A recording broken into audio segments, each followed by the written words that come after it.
Welcome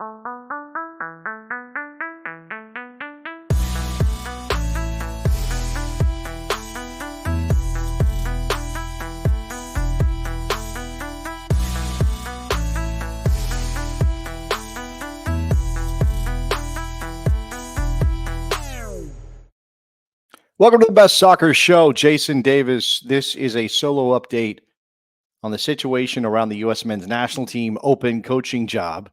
It's not been that long since Greg Berhalter was dismissed as head coach after the United States failed to get out of the group stage of Copa America 2024. So where are we now? Well, let's start with the fact that Jurgen Klopp has decided he's not interested in the job, and well, we're all going to pine over the lost opportunity to hire such a illustrious manager, a guy with so many accomplishments, a guy with an attitude.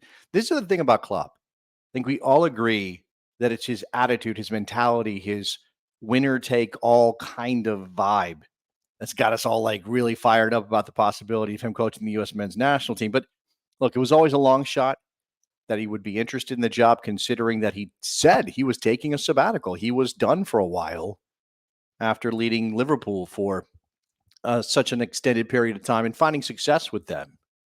So what does that leave us now with no Jurgen Klopp? Is as important as it was maybe for the Federation to take their shot. Well, what about Jesse Marsch?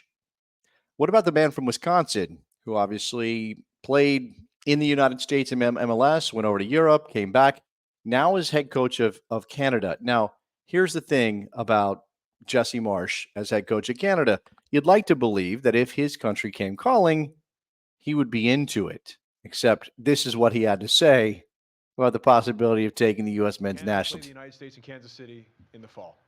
Which sideline will you be on? Come on, man. I'm not leaving this job. I have no interest in the U.S. job. And to be fair, unless there's a big shift in the organization, I don't think that I'll ever have interest in that job in the future. So I'm really happy here. I couldn't be happier, actually, in terms of what it's like to work with the leaders in this organization and what it's like to work with this team. All right. So Jesse Marsch said nice things about the country that's paying him right now to be their head coach, leading into a World Cup in 2026, which, by the way, they don't have to qualify for. He's getting paid a big chunk of change. We know the MLS clubs are pooling their money to afford Jesse. And he does have an axe to grind with U.S. soccer. We knew that before. This is not new. He said it just as he was taking the Canada job, that he didn't like the way that U.S. soccer treated him. So I guess that means Jesse Marsch is off the board. Okay, what about this out of Spain? We had Luis de la Fuente mentioned by Stephen Goff of the Washington Post as a candidate for the U.S. men's national team job. This is what he wrote at the Post. Now, this has, from the very beginning, this felt like, is this real? I know lots of people jumping into Stephen Goff's mentions on X to say, no, there's no way that Luis de la Fuente has interest in the U.S. men's national team job. And maybe that's true because what it seems as though this is about money. This is a headline from ABC.es out of Spain.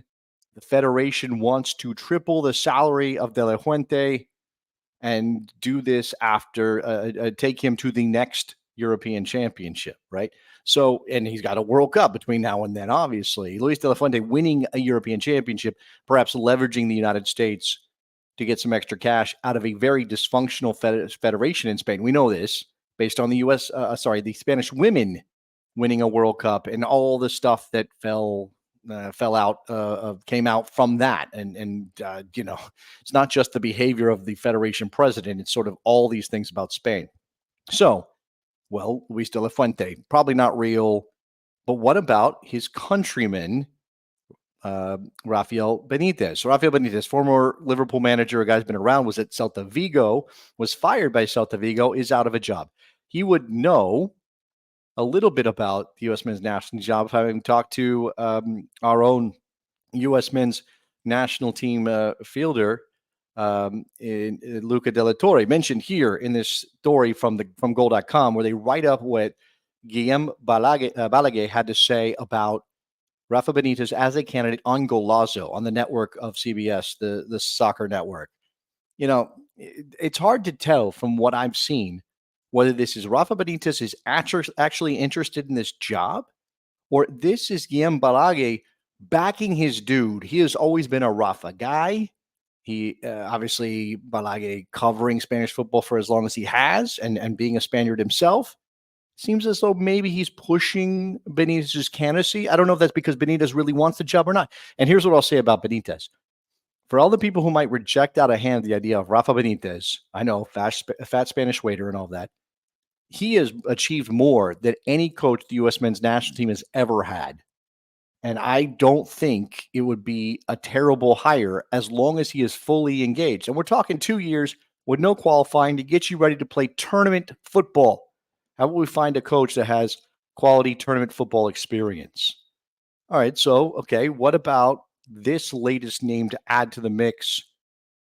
Gareth Southgate. Gareth Southgate available because he has now resigned as manager after England's defeat in the European final against Spain. Southgate has achieved more than any coach the U.S. men's national team has ever had. But I know there are lots of black marks against him. People don't like the style of football that he plays. He doesn't seem to be the most inspiring figure. By the way, Rafa Benitez is not the most inspiring figure either, but I do think he's no nonsense enough to maybe be a good choice for the U.S. men's national team. Now, there are some other domestic candidates. Wilfred Nancy's name has been battered around. He said something about his future being limitless. This is how Wilfred Nancy always talks, and I don't put a lot of stock in it. Lots of people buying into the idea that U.S. soccer has already identified their candidate after this, what Steve Cherundolo had to say when asked about whether he would continue as LAFC's head coach through the end of the year. Thanks, Steve. So a follow-up to that. Is your intention to be LAFC's coach through the end of the season? That's where your head's at? I am LAFC's head coach right now, and that is my job, what I do every single day. And tomorrow morning training is at 11:15, an hour later, and I will be there for that. He was cagey. He didn't actually answer the question, right? He kind of dodged it. I mean, he clearly dodged it. He didn't say, yes, I will be LAFC's manager through the end of the season.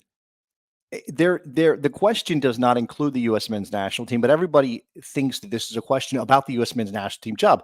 And maybe I'm overanalyzing a little bit, right? But just consider the possibility that Steve Cherundolo just doesn't want to lie, and he doesn't know what his future holds, meaning that he may have it in his head, yes, I'll co-coach the national team if U.S. soccer comes calling, and maybe there are conversations happening, although I have heard that Matt Crocker has been in Europe quite a bit recently, perhaps scaring up candidates. And why would the Federation bring in Matt Crocker with connections in Europe if they were only going to go back to the same old well of candidates? Now, it's about how attractive the job is. And that was part of the conversation that Balaguer had on Galazzo about whether or not Luis de la Fuente would want the job, Rafa Benitez, that kind of thing.